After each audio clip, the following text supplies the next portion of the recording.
100 años después de que el 99% de la población masculina del mundo fuera aniquilada debido a la guerra nuclear y biológica, la pacífica y floreciente Tierra ahora está dominada por mujeres que han creado comunidades utópicas seguras. Cuando una excursión escolar visita el campamento de los pocos hombres que quedan, un encuentro casual enciende una chispa entre un hombre y una mujer de extremos opuestos de la sociedad. En Rusia en 2140, una joven se despierta con el sonido de la voz de su IA animándola a prepararse para su trabajo. Rada, la joven profesora que celebra sus 50 cumpleaños, vive en la ecociudad matriarcal tecnológicamente avanzada, poblada principalmente por mujeres, llamada Tujis. Su sociedad depende en gran medida de la tecnología que controla su salud y produce alimentos y ropa a pedido. Mientras Rada desayuna, mira un comercial del último dispositivo de placer de última generación antes de pasar a las noticias que informan sobre un famoso artista y activista que lucha por la igualdad de derechos para hombres y mujeres para procrear a través de medios naturales. Mientras apaga la televisión, Rada simplemente se burla de las acciones del artista. Con su ropa nueva lista, Rada recorre la ciudad ecológica con una bolsa de basura en la mano. Al pasar por el parque, se encuentra con su amiga Aille y hablan de su entusiasmo por el nuevo producto de placer. De repente recibe una llamada en su dispositivo de comunicación en anillo de su madre, Jeline, que intenta colgar. Sin embargo, Jeline se acerca corriendo desde atrás para recordarle que la hija de la madre de las dos colinas será parte de la excursión de la clase con Rada más tarde hoy. Si da una buena impresión, tal vez consiga una pasantía en el ayuntamiento. Rada no está interesada en la oportunidad y está molesta por la insistencia de su madre. Antes de acelerar para seguir trotando, Jeline le recuerda a Rada que la acompañe a la excursión con un silbato, porque Moscú está lleno de primates. Después de que su madre se va, Rada tira su basura en un compartimento y Aille le dice que debería haber separado sus desechos. Rada dice que no puede porque llega tarde al trabajo. Una mujer policía en bicicleta ve esto y deduce puntos sociales de Rada por romper las reglas, luego recompensa a Aille con puntos por recordárselo a su amiga. Estos puntos son moneda corriente en su sociedad y también determinan su lugar en la jerarquía social. Inmediatamente pide un transporte que la lleve a un transbordador donde impartirá su clase. Cuando Rada entra al vehículo, se disculpa con los estudiantes por llegar tarde y comienza su conferencia con un vídeo corto. El vídeo explica cómo los hombres solían gobernar el mundo y oprimieron a las mujeres mediante la codicia y la guerra. Junto con el aumento del calentamiento global y las guerras, la Tierra y la sociedad en su conjunto estaban al borde del colapso. En el año 2030, un conflicto entre Estados Unidos y Corea del Norte escala hasta que este último crea un virus que envían a EU para aniquilar a todos los hombres. Sin embargo, el virus mutó y se propagó por todo el mundo, erradicando el 99% de la especie humana masculina. La enfermedad trajo terror, tristeza y pérdida a la humanidad cuando la ciencia no logró encontrar una cura inmediata. Con el paso de los años, las mujeres dieron un paso adelante y comenzaron a gobernar el mundo. Resolvieron todos los problemas que los hombres habían iniciado, por lo que el calentamiento global disminuyó, la contaminación disminuyó y la preservación de la vida animal y vegetal persiste. Como casi todas las enfermedades han sido erradicadas, la esperanza de vida ha aumentado desde entonces a 150 años, lo que explica la apariencia juvenil de las mujeres a pesar de su edad. Si bien hay un número cada vez menor de nacimientos de varones, la mayoría ha decidido trasladarse a las afueras de las ciudades ecológicas, donde permanecen en sus formas de vida primitivas, sin alimentos de alta calidad, educación o tecnología. Más allá de la barrera de la ciudad ecológica, los hombres merodean por los barrios marginales con algunas mujeres de aspecto rudo que se habían unido a su colonia.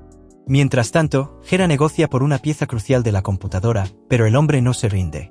Para engañar al vendedor, saca un fidget spinner y actúa como si estuviera contemplando el precio que pide el hombre. Intrigado por el juguete, el vendedor tontamente cambia el dispositivo giratorio con el cable de la computadora e incluso arroja un póster que representa a una hermosa mujer. Ocultando una sonrisa, Hera acepta los artículos y camina por los barrios marginales. A su alrededor hay gente que se las arregla con lo que puede buscar en la basura y ve peleas callejeras como medio de entretenimiento. Hera llega a casa e inmediatamente usa el cable para arreglar la vieja computadora de su abuelo.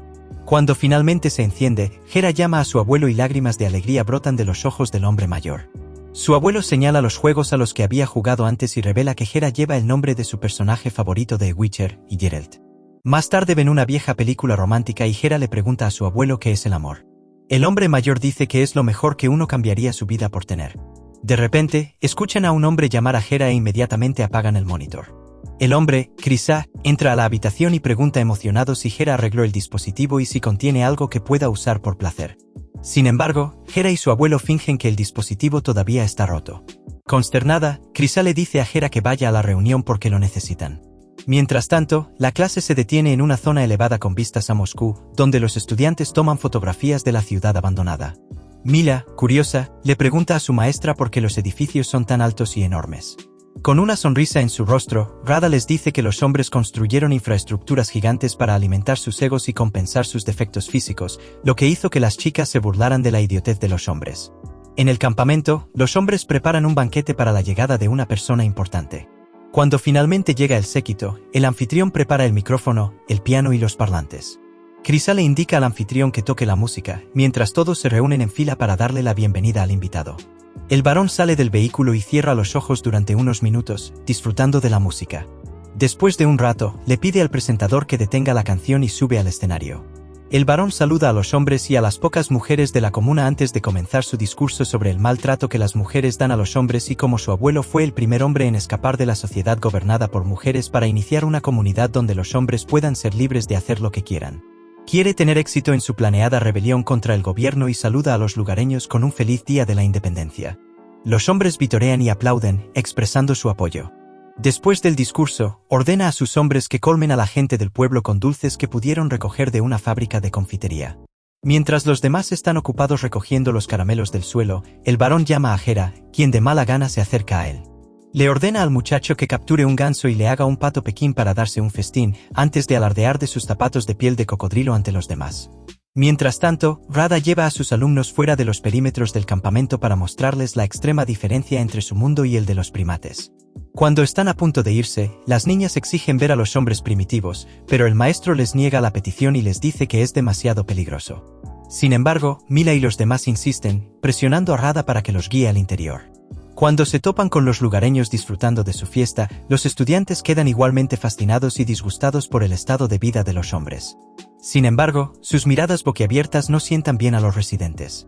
Un hombre se levanta y se baja los pantalones con rudeza, mostrándoles sus partes íntimas, pero las chicas no ven su acción como de mala educación. Pensando que esto es simplemente un simple saludo, uno de los estudiantes de Rada imita al hombre levantándose la falda y mostrando su ropa interior, haciendo que los otros hombres se pongan de pie agresivamente. Temiendo lo que pueda pasar, Rada acompaña a sus alumnos de regreso al transbordador. Mientras cuenta el número de estudiantes dentro del transbordador, Rada se da cuenta de que Mila no está. Al regresar al campamento, Rada ve a Mila mirando fascinada a un ganso. Hera aparece de repente y decapita al pobre animal con un machete, horrorizando a las mujeres. Cuando oye que alguien más se acerca, Hera los llama a esconderse. Mientras se esconden detrás de una pared, Hera no puede evitar mirar a la hermosa mujer a su lado. Después de que el hombre que pasaba se va, Rada agradece a Hera por salvarles la vida, pero el muchacho queda completamente hipnotizado por la belleza de la maestra y la besa. Tomada por sorpresa, Rada hace sonar su silbato presa del pánico, alertando a los otros hombres para que los encuentren y capturen.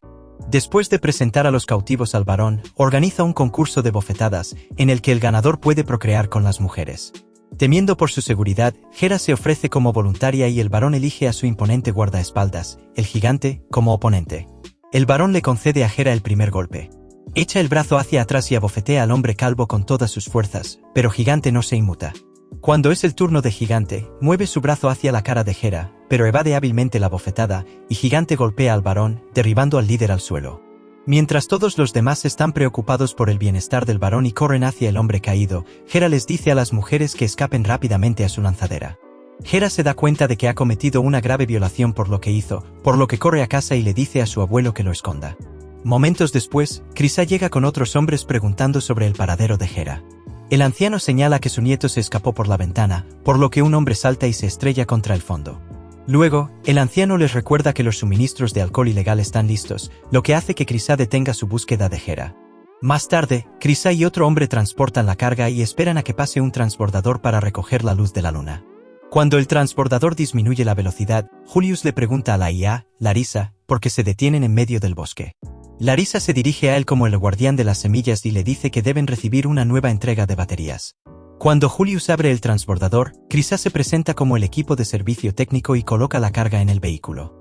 A medida que la lanzadera se mueve, el tambor tiembla y Hera sale del contenedor, sorprendiendo a Julius. Hera explica que estaba comprobando el estado de las baterías y le pregunta si podía salir del transbordador, pero cuando se abre la puerta, el vehículo se mueve demasiado rápido para que pueda saltar con seguridad.